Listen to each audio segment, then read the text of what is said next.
Yoshlar kunida davlatimiz rahbarining mamlakat yoshlari bilan bo'lib o'tgan uchrashuvidan so'ng tadbirning madaniy qismi davom etdi. Yoshlar uchun O'zbekistondagi Islom sivilizatsiyasi markaziga sayohat uyushtirildi.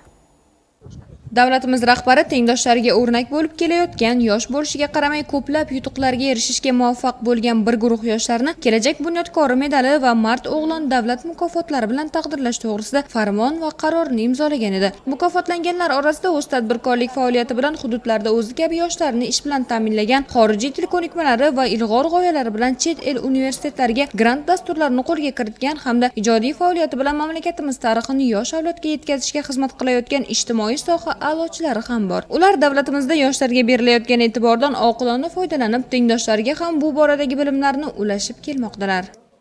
Bugungacha O'zbekiston badiiy akademiyasi tanlovlarida qatnashib kelganman, ulardan 7 tasida g'olib chiqqanman. Anna German, Rachkapur, Xudoybergan Devoni, Olimxo'jayev, Soyibxo'jayev haykallarini muallifiman. O'sha haykaltaroshlik sohasida tasviriy san'at yo'nalishida men g'olib deb topildim. Ushbu mukofotni shaxsan prezidentimiz qo'llaridan olishga muyassar bo'ldim va bu menga juda katta mas'uliyat yukladi. Muloqotdan keyin yoshlar uchun O'zbekistondagi Islom sivilizatsiyasi markazida tashkil etilgan ekskursiya ham ularda katta taassurot qoldirdi. Yoshlar markazining boy ekspozitsiyasi, tarixiy va ilmiy merosi bilan yaqindan tanishdilar.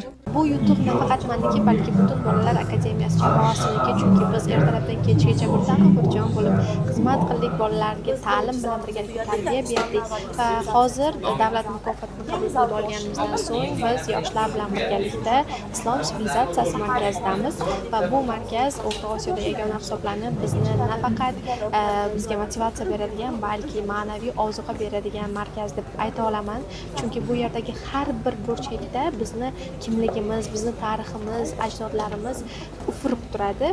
Bunday uchrashuv va sayohatlar ularda milliy qadriyatlarga hurmatni mustahkamlash, erishilgan yutuqlarni yangi marralar sari davom ettirish uchun qo'shimcha motivatsiya berishi bilan ahamiyatlidir. Bonu Vergasheva, Sirojiddin Husanov, Yoshlar.